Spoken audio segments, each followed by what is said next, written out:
The name of today's story is Birthday Blues Part 2.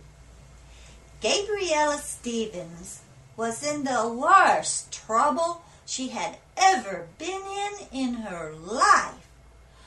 Her big brother had his bike in the recreation room, and the witch came in and stole it and zoomed out with it. And she had to get it back before anybody found out, because they would think that she took it.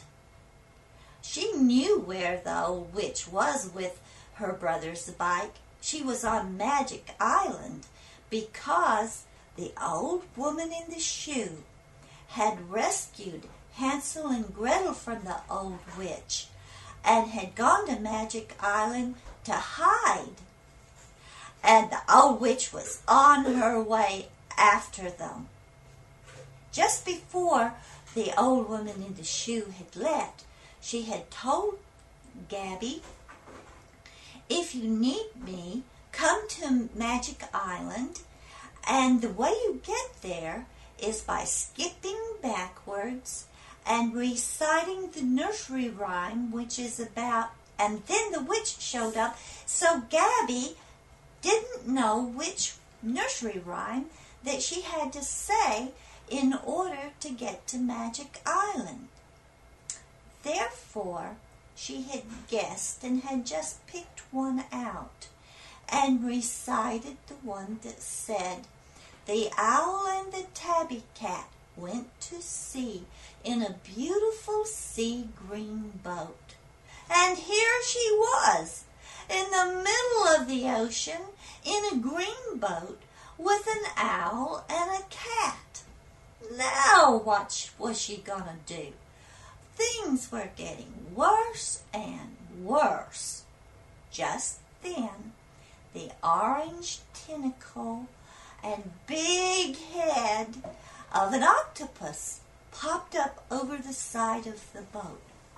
Around his neck was attached a wooden seat with a sign on it that said, "Ollie Octopus, bus rides for food."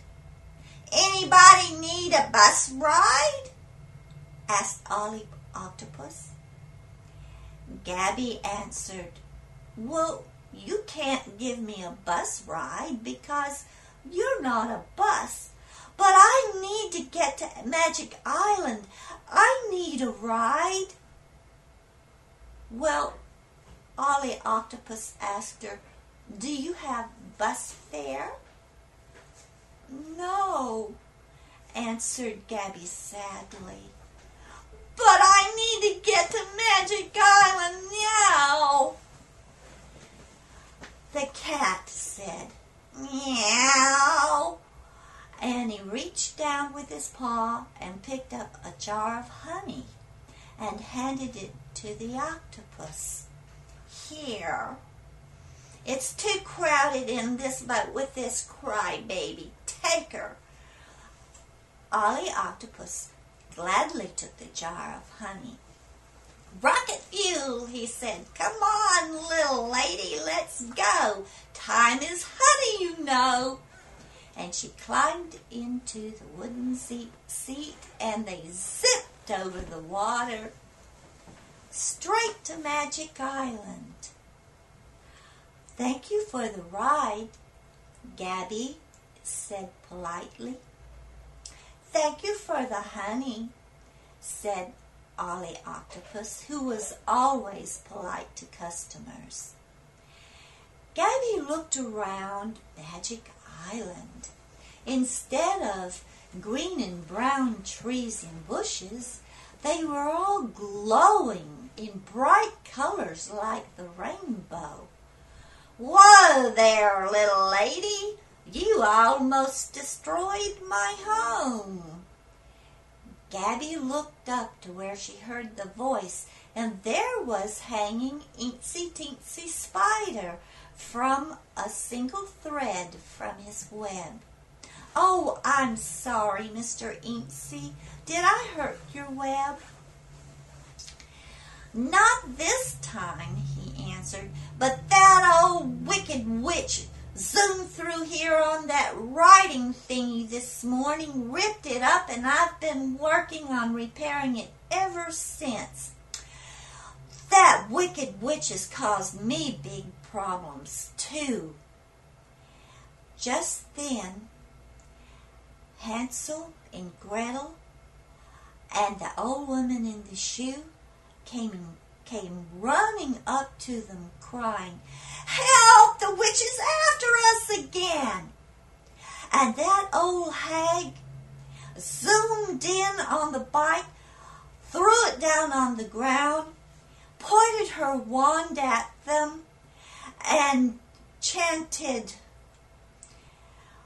"Wrap them up, bound them from sky to ground." And Inksy's web wrapped around all of them with its sticky strings. "Help! Help!" they all screamed. Glinda, the good witch of the north, heard their cry for help, and she suddenly appeared in beautiful silver cloud.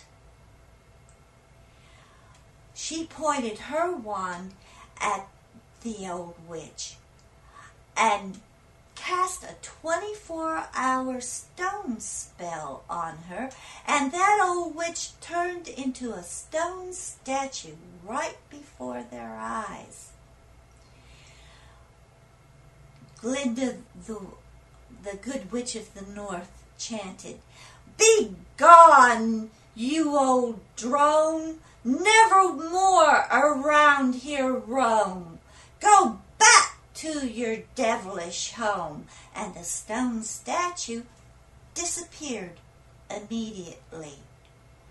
"Oh, thank you, thank you, thank you," they all cried as Glinda pointed her wand at them and demanded that the cocoon be unbound. They all stepped out of the sticky mess and thanked Glinda, the good witch of the north, once more. Gabby jumped on the bike and waved goodbye to her friends and pedaled as fast as she could down to the beach, where Ollie Octopus was waiting for her. "Do you have bus fare?" he asked. Gabby reached into the pocket of her dress, remembering that she did have a bag of chocolate kisses there, and handed it to Ollie. "Oh, this'll do just fine. Hop on. But how are we going to get the bike over the water?"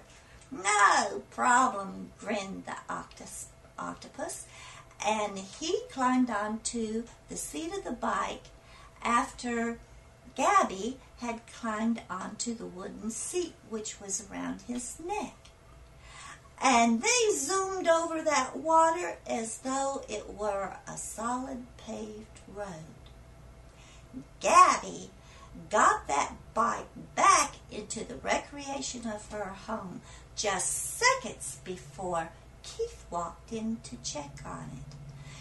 "Gabby, you old rat! You've been riding my bike again."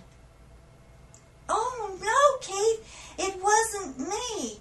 It was the octopus and the witch. Somebody stole it and I got it back for you." Yeah. What a storyteller you are. Will you ever grow up? But Keith did not tell his parents on Gabby, and everyone had a wonderful time at her 6th birthday party that night.